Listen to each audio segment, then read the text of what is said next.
welcome to another edition of the Cryptid Consortium Podcast. And I'm here with my brothers Nick, my brother Gary, and we got a great show for you playing tonight. Nick, what do we got going on? Tonight we have the Dover Demon. Now, Dover meaning in Boston, not Dover, Delaware, like a lot of people would think. Yeah. The earliest sighting was 1977. At least that's what I got from my research. You guys, those are the only sightings I found. Same here. Same here. So, Dover, Massachusetts. It was April 21st, 1977. It was a alien-looking thing, though, with long fingers and long toes and about 3 or 4 feet tall. But to get into the story, it was a night, and by night I mean late night, like around 10:30 to 11 o'clock. It was April 21st, 1977. 3 teenagers were driving down Farm Street. Now, keep in mind the street, Farm Street, because it's going to play into things here. Anyway, Farm Street in Boston. It's a suburb of Dover. On one side of the dark road were houses. On the other, a short stone fence separating the road from an empty field. And Gary, you're going to put up a picture of the little guy? Oh, there he is. In any case, it separated from a field, and it was an empty field. Now remember about the stone fence, because that comes into play also. All right, so the driver of the car was William Bartlett. He's a teenager. He spotted a strange creature scrambling on all fours atop the stone fence. Yeah. And, he describes it to both the police and private investigators. I mean, because this called in a lot of people. A lot of people got involved in this, even a SWAT team at one point. Anyway, he describes it as 3 to 4 feet tall, half of which was its large watermelon-shaped head, as you can see. Its body was a baby's body with long arms and legs. Its color was a bright peach, and it seemed to have a texture like sandpaper. I don't know how he got that at nighttime, but he did.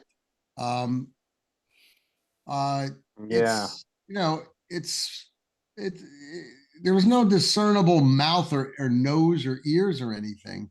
And it did have glowing orange eyes, which is kind of weird to me. Its hands and feet were long digits that wrapped around the stones of the wall. So it was some sort of I would say octopus-like digits, the fingers, because it wrapped all the way around while it was walking. Every time I got a hold of some of the reports, and some of the report was redacted, I guess, to protect people, so people wouldn't go to their homes or anything. But that's what I kind of drew from that it was like octopus-like fingers. Bartlett would later admit, now here's something, to a few puffs of Mary Jane that night. Yeah. Not enough to hallucinate a weird monster amount, but he did, toke a few. Now, the funny thing I don't get is no one else in the car witnessed the creature. Now, if I was driving in a car with you, Gary, and you, Jay, and I saw something, I go, "Hey guys, check it out." Evidently, this guy was I don't know, he was farmed out enough not to say anything. But anyway, he went home, and right away he drew up a iconic sketch of what he saw, and it later became one of the most recognizable sketches in cryptozoology. I'm going to tell you, in any book I go, I mean, this is the sketch that comes up. Well, not this one, but the other one there it is. That one right there. Now, the funny thing is, people say, oh, it was an owl. Oh, it was a sloth. Oh, it was this or that. Well, 2 hours later, now April 22nd, because he saw it around 10:30, 11 o'clock at night. Now it's in the early morning hours, and I mean real early. It's about a mile away from the first sighting.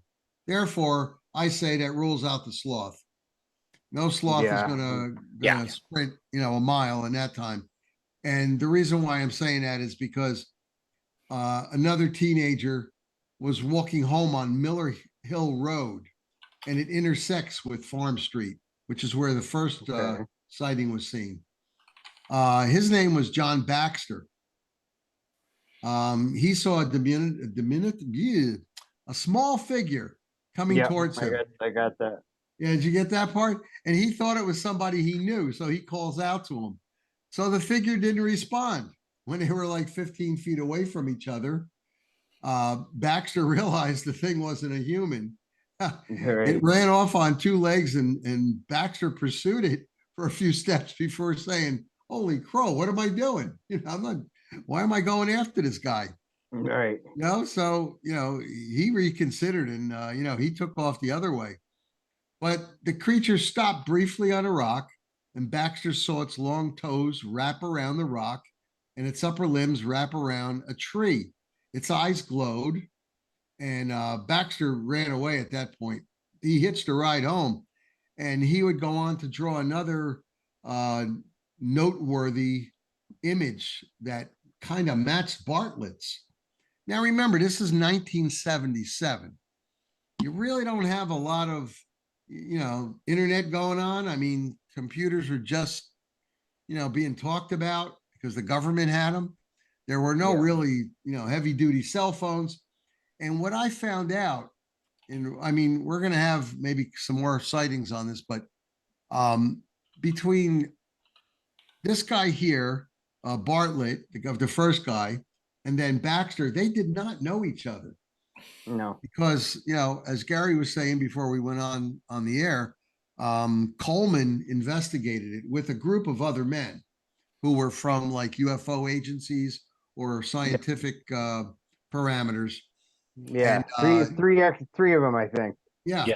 And I got a hold of this. This was about 5 years ago. I got a hold of some of the reports, and it says that they specifically talked to these kids, and they did not know each other, and they were a few years apart also. So that would preclude them, I think, in my mind anyway, from having a conspiracy on this.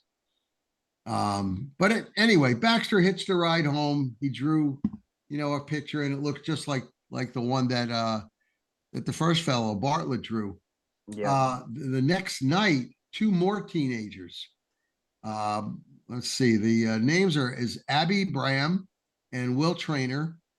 They were driving around Dover when they saw a creature in an adjoining field on Springfield Avenue, which also connects to Farm Street. Now, something must be going on at Farm Street because this creature didn't go too far from, the first sighting at all.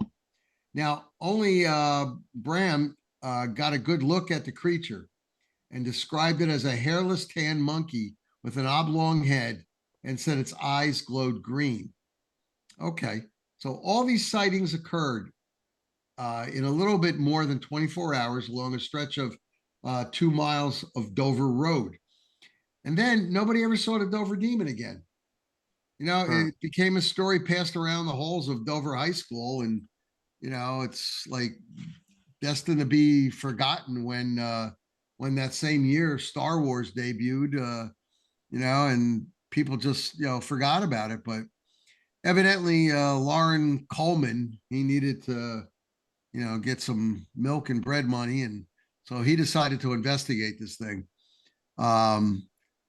This cryptid expert, as they call him, he lived the next town over from Dover. So about a week after the encounters, he happened to be in Dover Counter in a Dover country store, and he saw a sketch of the creature that somebody taped up inside the shop. He inquired about it and then immediately began investigating the case. After interviewing the witnesses, he brought in Joseph Neiman, Ed Fogg, and Walter Webb. I hope I wrote all that down correctly. And all of these guys were members of various UFO organizations and lived in nearby towns. So that was pretty good because he had these three guys who investigated UFOs, and he's an investigator himself. Webb was also the assistant director at the Hayden Planetarium at the Boston Science Museum. None of them had any reason to suspect that the creature was from the stars, but Coleman knew that Webb's scientific mind would come in handy, so that's why he really wanted to bring this guy in. This team re-interviewed the witnesses, and I got some of those reports from my police officer that I know. He wasn't around during the time, but he did dig into the backlogs for me, and he printed it up. This is about 5 years ago. They checked the weather reports. They talked to the police, interviewed the parents and teachers and other people to give character references for these kids. They visited the sites, reenacted the encounters, circulated the drawings, and in general gave more attention to the case in the direct wake of the sightings than perhaps any other cryptid I'd ever received. I mean, they really hit this thing for quite a while. I think Coleman, wow. I don't know, did you guys find out? I think Coleman was the one who named it. He was. Demon. He was, yep. He was? Yep. Well, the investigators finished their report in September of that year, and their report was written by Webb. And I'm gonna announce that I'm gonna read word for word what Webb wrote. This way we won't be infringing on any copyright infringements. Yeah. Okay. Now remember, so that's April when they first saw it. So it was May, June, July, August, September. So 5 months later, they put quite a bit of time into checking this thing out. All right. Webb's paper concludes the Dover demon is a disturbing, bizarre affair. There are many frustrating, troublesome aspects about it. It is without apparent precedent. But despite the doubts and questions this episode raises, I believe a hoax is unlikely. So he's saying that, he doesn't think they're BSing this. And a report should be classified as a low weight unknown. So, today, almost half a century later, that same area of Dover is virtually unchanged. I mean, they haven't done anything to it. Still large houses. That low stone fence is still there where he creeped up on, and there's open fields and forests. I would think that they should put a plaque there on that stone wall where it was seen and say the Dover Demon was here or something, a little picture of him. Yeah. But that stone fence is still there on Farm Road, from when he was first seen. I think it's interesting. You mentioned the hands and having a little suction cup type. Okay, if we were to read back a lot of the alien stuff we've read in the past, especially the one from Roswell in 47. Oh, Roswell, yeah. In 47. Now, inside the ship, there was no steering wheels, no levers or anything. There was a circular thing to the right of what looked like a computer system, and it had an imprint of a hand on it, and the imprint of the hand had suction cups. Yeah, so they figured hit the X, or whoever put this up, hit the X over there, top right. So they figured that must have been the way that these things flew the ship. Was by that hand that was on the desk or whatever you want to call it. I don't know if aliens use desks, but you know what I mean. But anyway, I just found it interesting. Suction cups for fingers. And the head, you got the head. And when I started reading this, my first thought was gray alien, and we've discussed it a little bit today. But here in a little bit, when y'all get ready, I'll run through I'll back up everything that y'all are saying right now through research. But the alien thing is, to me, the closest thing. I mean, the size. I know everybody talks about. Nick mentioned earlier about the size of aliens, but they report aliens anywhere from 3 foot all the way up to 6 foot. Yeah. But yeah. and the faintly glowing eyes. I mean, when I went through this whole report, this one was easy because there was just the 2 reports. I mean, I went through everything natural, like I was telling y'all, and we'll get to that in a minute. The sloth and the bears and the lions and tigers and bears. Oh my, the great horned owl. But I really think that if this thing is real, with it just showing up that one night and then disappearing, I really think it's an alien. And just like I was I told you earlier, I'm going to show it here. Later on in the 2000s, everybody calls it a pop. How do you say it? Pop culture thing. But the descriptions of this remind me a lot of this. Let's see. Share screen and share. The rake. Yep. It's taller. The rake's taller, but I mean the description is 100%. And then even in the research that they was doing, they was comparing it, which once again is very comparative. Put the picture back though. It's not 100%. I want to show you where. You got to understand, this is a internet AI generated. That's okay. But the Dover demon had eyes. It had no nose. It had no mouth. So as we were talking before the show, Gary, it couldn't even be a baby rake. It just had no nose and no mouth. Here's the thing, and I'll agree. But here's the thing: the first sighting happened from a kid that was driving down a road on a dark night that had what we say a few puffs on marijuana, driving down a road and seen something skittering across the top of a rock wall. And I'll get into that in a minute with how would he split second. Now the second sighting is the one that I take more.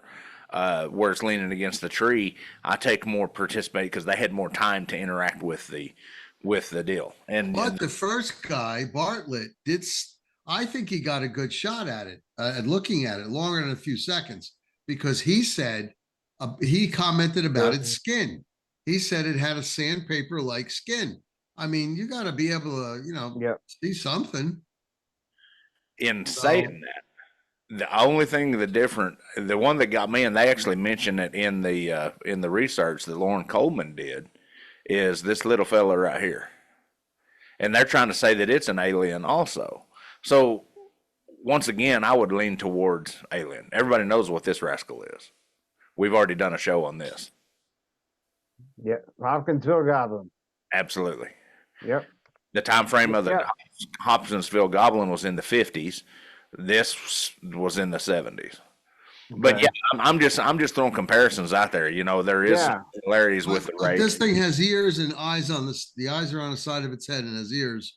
And the Dover demon only had eyes. That was about it.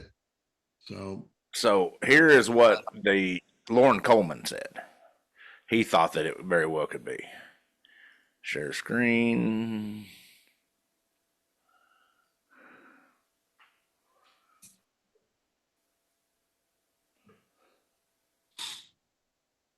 I really don't see how that could be. I don't see how it could be either. No way. Now, if in the first sighting, if the owl was skittering across the top of the rock, he would have his wings spread out and they would be down below his feet. But I don't see it at all. No, me neither. So in doing that, you know how I do the biological. I'll just go ahead and run through my stuff right quick. I always look for the biological. I tried to find the closest local zoo, and me and Nick threw this one out the window. In 1976, a 3-toed sloth escaped from the local zoo. Yeah. But they can only cover this was 2 miles away in a period of 24 hours. They can only cover 0.15 miles in an hour when they're scared. So that threw that out. So I got to thinking, maybe a black bear, a juvenile black bear with mange or something like that. But look at this. Share screen.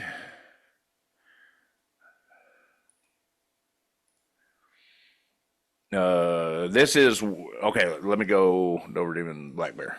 This is the Black Bear Range in Massachusetts as of right now. Yeah. This is where it happened. I mean, it could be, but there's just no physical attributes, no behavioral attributes. The only thing is the one is standing up, leaning up against a tree. But again, there's just not enough tribute. Okay. Jeremiah, you brought up the Bridgewater Triangle and the, what do you call it, the Nantucket Swamp? Yes. Or Hockomock Swamp? The Hockomock Swamp. Yep. Okay.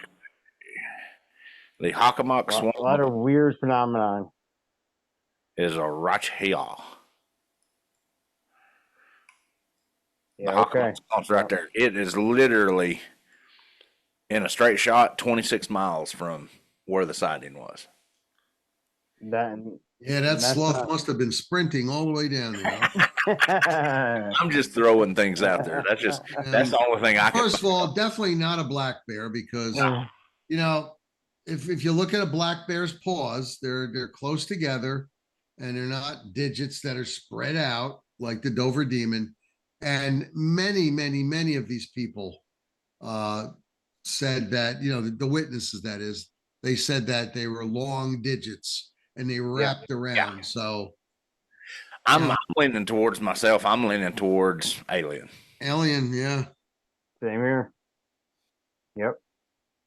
No doubt. Dang, that was one of the shortest shows we've ever done. But I mean, realistically, we're out there saying, "Thank God," you know. Gee, I can go to bed now. Realistically, the big thing that gets me about it is the lack of sightings. You only had the two sightings, or two or three, yeah. Three sightings. Yeah. You know, you almost wonder maybe if it could be like they said, a hoax, but. There's no cell phones back then and no computers. They couldn't really call each other. And like you said, no correlation in between the kids. Yeah, from what the investigators found out, they didn't know each other. So, you know, that's about it. I would definitely say it's a small alien who lost his way. Yep.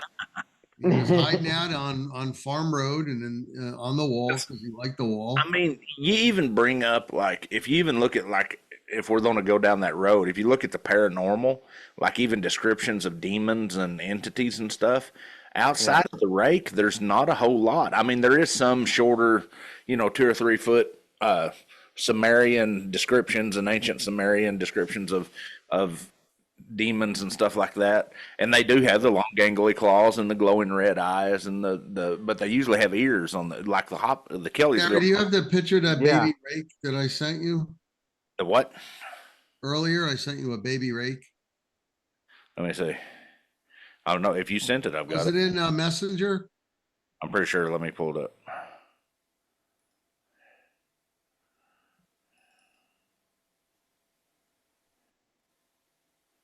So in any case, you know. Did you send it in the group chat or our private chat? I think it was our private. But all in all, aliens have been described as looking like that, and I don't know any other creature out there, you know, besides the rake, of course. But like I said, the rake's got a nose and a mouth, and this thing doesn't at all. Plus, the rake is big. And unless the rake is on, you know, some kind of Albanian dating site, you know, you find somebody and I don't have another rake, and they had a child. I don't think. I don't have it on any of the chats. Oh damn! I know I sent it to you. Well, you sent me the rake, but not the. Oh, that baby rake. Yeah, I've got that baby rake. Yeah, put that one. Here's here's what happens if the rake, you know, met. I'm telling you right here that we figured it out right somebody.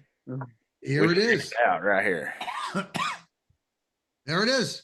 Baby rake. Oh,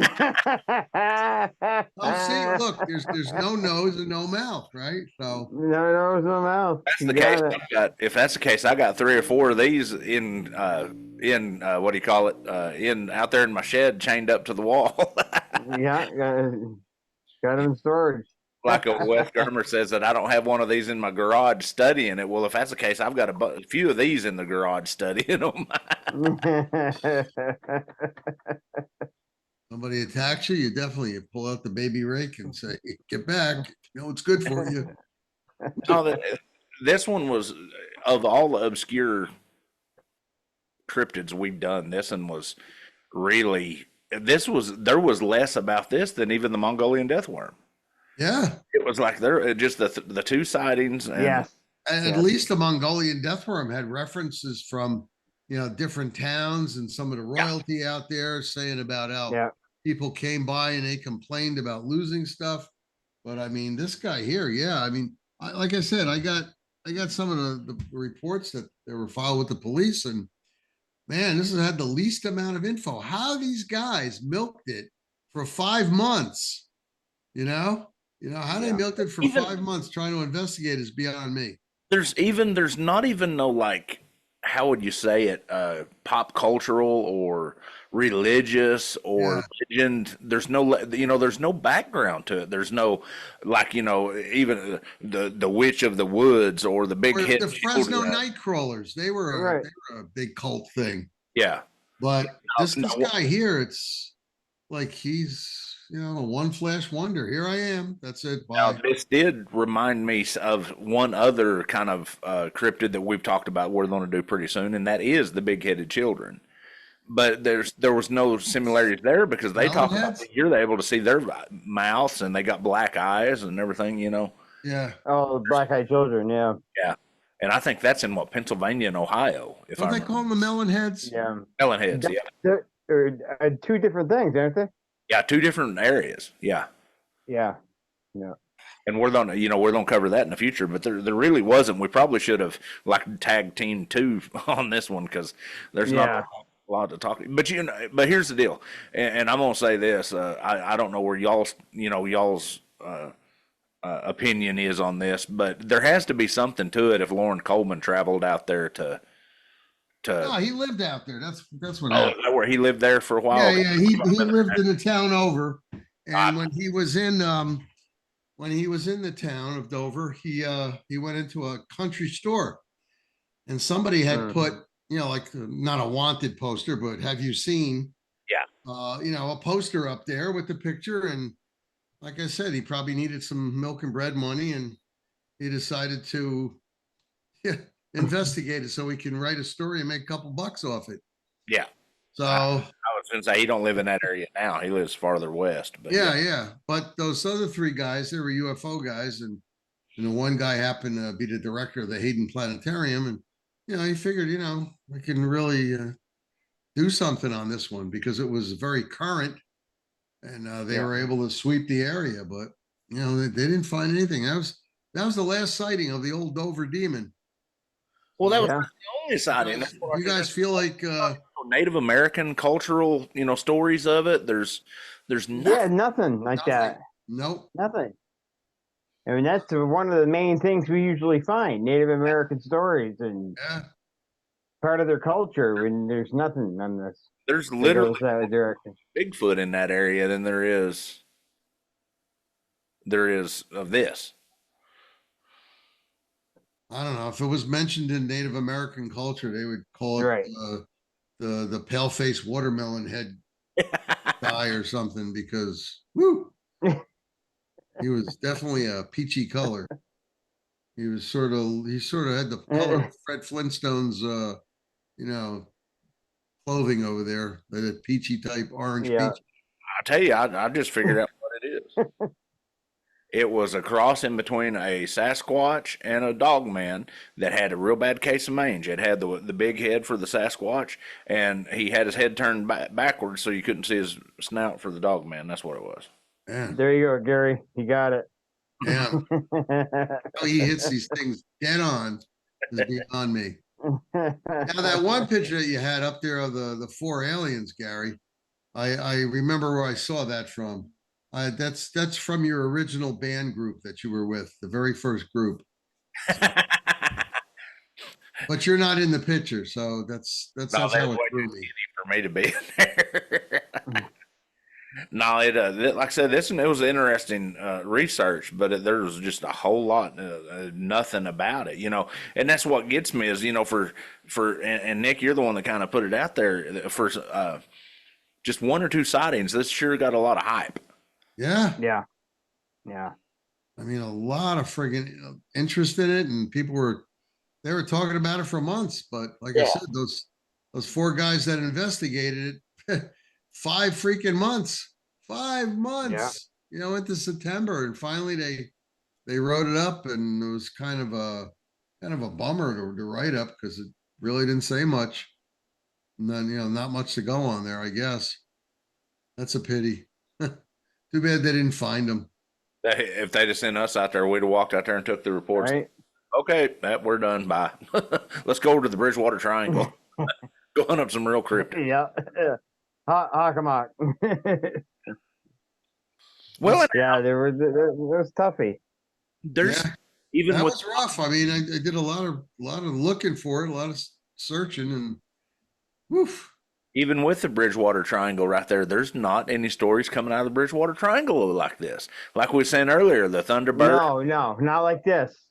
Dogman, but nothing. Now, nope. Far away is, I know that's Pennsylvania, where the ridge with the UFO and the Sasquatch, all the activity was back in the 70s, 60s and 70s.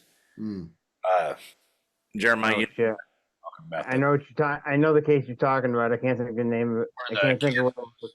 Where the kids got stuck and they seen the Sasquatch, and then it like flew up with an alien or airplane. I mean a UFO or something like that. But that's something like that. Whitehall's not even close. I mean, Whitehall's a good 5 hours away. Yeah, Whitehall. Shit, Whitehall's 3 hours south of me. Yeah, that's what I'm saying. So you're this is even the Jersey Devil is like a long ways away from here. Now somebody said something about a moose. I can attest that there are moose in Massachusetts. I've seen the biggest moose I've ever seen in Massachusetts. There is. Yep. And my truck hit that thing, but I don't think a baby moose is gonna be crawling across the top of a rock wall. No. And remember, a baby moose has holes in the nose and a mouth. Well, not only that, they got hooves. They don't have fingers. Yeah, they don't have these long fingers to grab the. And baby moose. You ever see a baby moose without the mama around? No. No, I mean in a zoo. No way. I saw one in a zoo, and it was like a week old, and it was not that small. It was they're the size of a German Shepherd. Yeah, I mean they're big when they're first. They're big. Yeah. Yeah. If like we said, if it's anything, if it is real, either alien or maybe spiritual. Yeah. And besides, what was it? An albino moose? I don't know. I don't think so. Right. I mean, darn. The only white moose I've ever heard of was up in Canada, and people have been hunting that for a long time. Probably dead by now, eaten by a bear. Yeah. One or the other. That was definitely no moose in those pictures. Damn. Well, guys, I guess that's it for this one. I mean, yeah. Well, unfortunately, it is a short one. We might have should tag team 2 of them on this one. We'll remember that for the future. Yeah, because we could probably tell by we could throw something in the afternoon of if there's not a whole lot. I mean, there's just exactly a lot with this one. No, I was hoping you guys came up with more than I did. No. Like I said, I went through even all my I'm a member of all them stinking paranormal sites and stuff like that. Yeah. All the same stuff, and nobody is doing research on the Dover Demon at this time. Right. That's the reason why we do it on a Cryptid Consortium. Because we pick out nobody else will cover. Yep. Yep. All right, Jay, I guess that's it then. Yeah. All right, everybody. Thanks for tuning in. Sorry for the lack of info on this one, but it was a toughie. Definitely a toughie. Yeah. So But we don't shy away from the toughies. We don't shy away from them. That's why we did it. That's so right. Everyone tune back in next week and we'll give you another good show. Nick, Gary, have a good evening, gentlemen. Goodbye, everybody. Be good.